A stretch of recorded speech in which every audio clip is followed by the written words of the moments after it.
Annie Gorder. She is with Three Daughters Pasta. Anne, how are you today? Hi, I'm good. How are you, Bridget?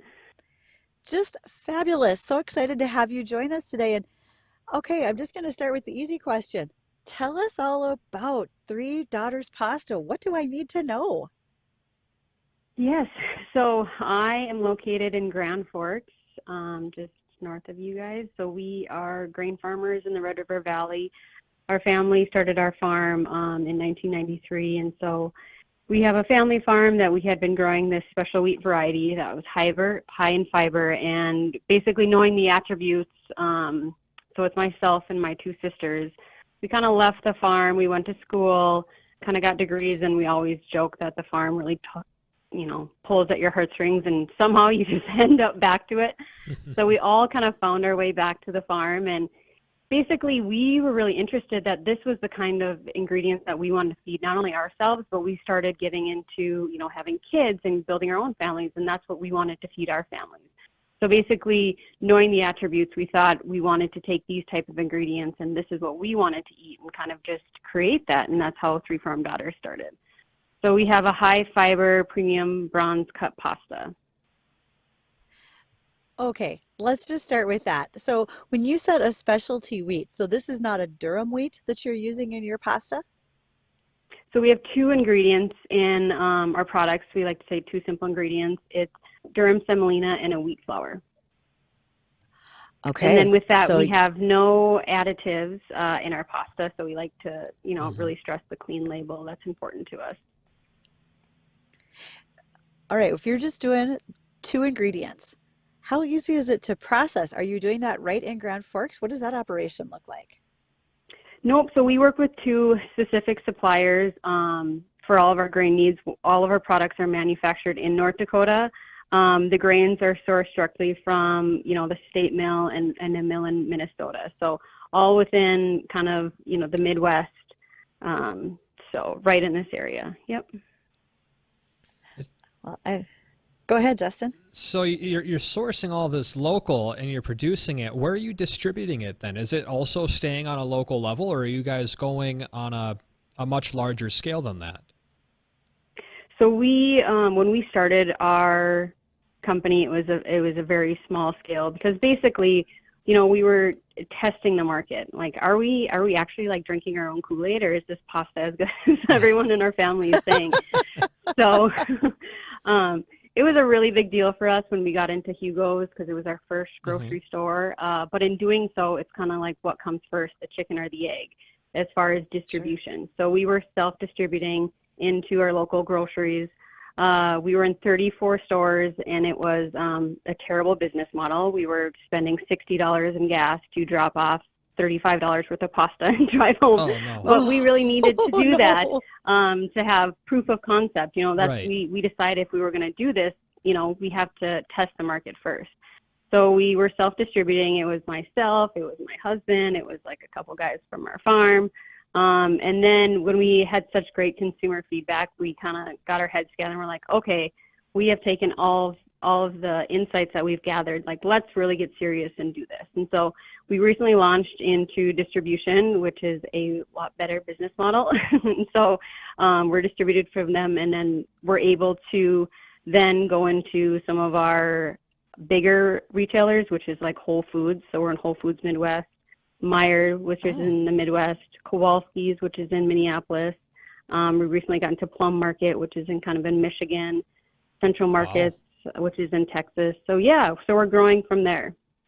That's awesome. Because I was just going to ask, you started out local, and it seems like you guys, Hmm. you got your proof of concept, see how it's going, test the waters, everything seems to be great. I was going to lead into, well, where are you guys now? Do you know the number of stores that you're in compared to where you first started with 34? We're actively trying to strategically grow, and Hmm. so we're within the Midwest. We actually have a store locator on our website. So if someone, wants to know where they can find our pasta if they don't want to order through e-commerce, Hmm. we're kind of just shy of 500. Wow, good for you guys. That's awesome. So, what's been Thank the you. consumer feedback? Are they saying that it's better than all these other different types of pastas, or what is the general consumer saying about your product? So what we're trying to do is we like to joke that we're bringing wheat back. We're like making wheat cool again because, you know, I we had our love traditional that. pastas that we loved. Yeah. There's that traditional pasta that we love, and then there was more of an alternative movement that kind of came through. And so our pasta is wheat. So if you are gluten sensitive, you know, you absolutely can't eat our pasta. But what we're trying to do is we're trying to basically bridge the gap between nutritional pastas with the al dente bite you love, the taste and texture you love, and, you know, the wheat pasta that you love, yet having those better nutrients, better for you claims, premium offerings. So we're kind of, we like to joke that we're like trailblazing the middle between the alternatives and the traditionals. So that's great. Well, if anyone listening got a question for Ann or for us, feel free to do so. Give us a call on the Red Wing. All right. Annie, one of the things you mentioned in our last segment was cooking attributes. Tell me what that means when you're talking about your pasta. What are the things that you highlight to people when you talk about the attributes of it, besides the clean label, the 2-ingredient recipe, but what are the cooking attributes you really like to highlight? yeah, so we use premium bronze cut for our pasta, which basically means it's the premium way to make pasta.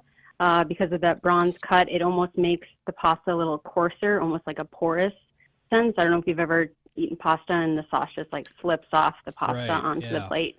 Yep. Yeah. So that bronze cut really, it's great for holding the sauce. It almost kind of gets, you know, immersed into it. So we're really proud that our pastas are bronze cut. And then, you know, 2 simple ingredients. We say delicious taste and texture. A big part of that is because of the high fiber. Our pasta has a little more al dente bite.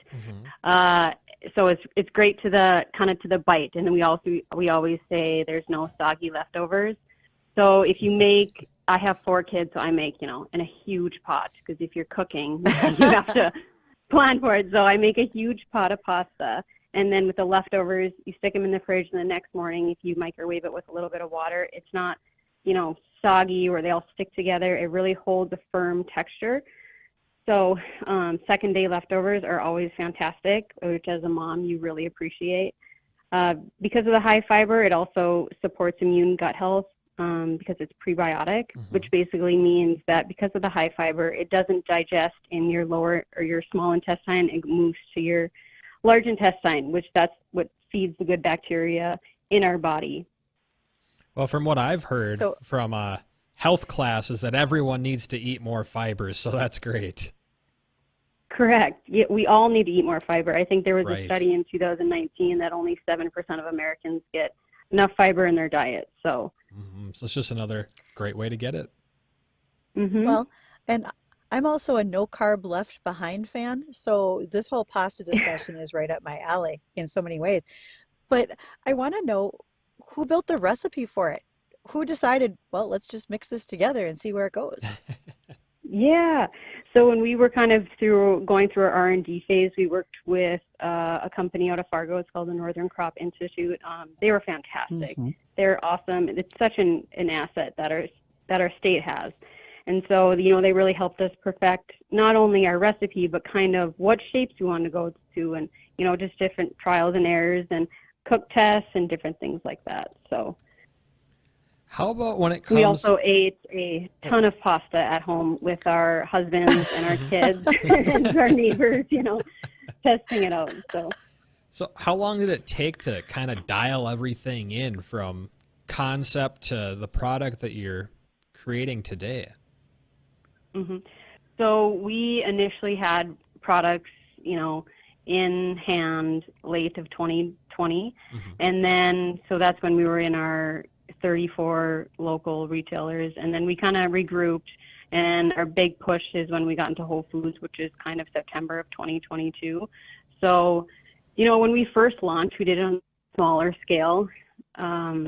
And then, you know, when we launched again into national distribution, we did it on a larger scale. So it's been about 3 years. It honestly feels like 10 though. So I want to go back to some of the cooking attributes, or at least one thing when it comes down to it. Is there any difference in the time or the terms of time to cook your pasta versus other pastas? Is it about the same, or is it quicker to do it with the ingredients that you're using? No, it actually takes longer. Okay. So the cook time is longer. If you look in our box, our cook time is usually 11 to 10 minutes, and that all depends on how big is your pot, how fast, how hot is the water, is it boiling, is it medium boiling, things like that. Typical pasta it's about 3 minutes longer than other pastas. I see. Okay. Now, another spot that I wanted to go with this is we've heard the past, we heard where you're at currently, and you've gone from about your initial launch to getting into Hugo's up to 34 stores. Now you're around 500 stores across several different states in the Midwest and down into Texas. What's the next step behind or beyond where you're at right now? Where do you see yourself in 5 years from now with the company? Are you trying to go every single state, or are you just trying to dominate the central U.S.? What does that look like in your opinion with the goals of what you've been creating?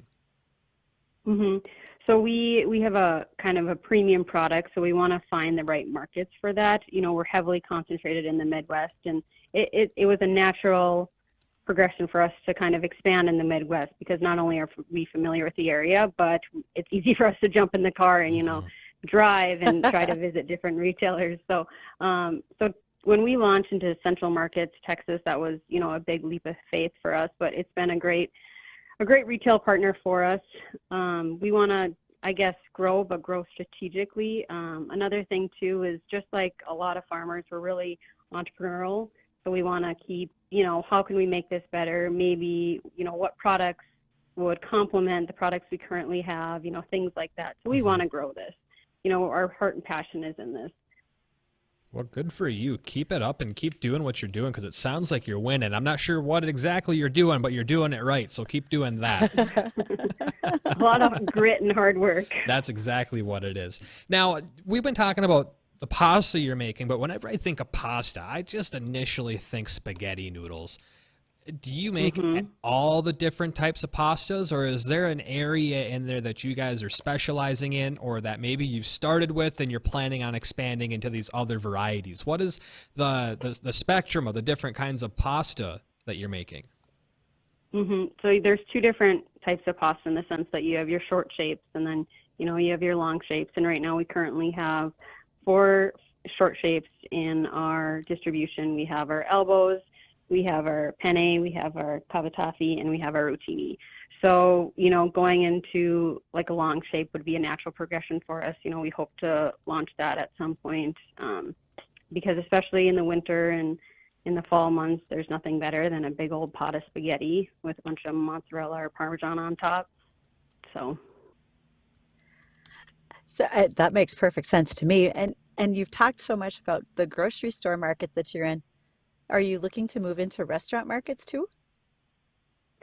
So we work with a couple local restaurants. We provide them pasta that they put on their menu. We work with Bernie's, which is Molly's restaurant in East Grand Forks. Yeah. We work with Harry's Steakhouse in Grand Forks, and then we work with the Toasted Frog in Grand Forks. And it's a very small level for us. We try to do a lot, but we try not to boil the ocean as far as, do everything at once. We want to do something and do it right and do it well. So we love the food service industry that we're in and who we work with and our partners, but they're also right in our backyard. So it's extremely easy to service them. And, so that's where we're at now. That's great. Well, I want to ask you, Annie, before we run out of time here, is there anything that you would like to say to those that have been buying or supporting your product? And then also on top of that, again, the website for your business, and if there's any social media platforms that you guys are involved in that you'd like to plug in. Yeah, so basically anyone who's tried our pasta, thank you so much. It means just the world to us. And if you want to check out our website, we have a bunch of fun recipes on there. We've worked with a couple local chefs, for instance, Chef Heather, who's a dear friend of ours, who's developed some awesome recipes. We have them featured on our website. We love when people, social media, they share their photos of the pasta they've made. That's it's such a joyous time for us. So if they want to check out our social media platforms, we're on Instagram, LinkedIn, Facebook, and then our e-commerce site, treefarmdaughters.com. Oh, that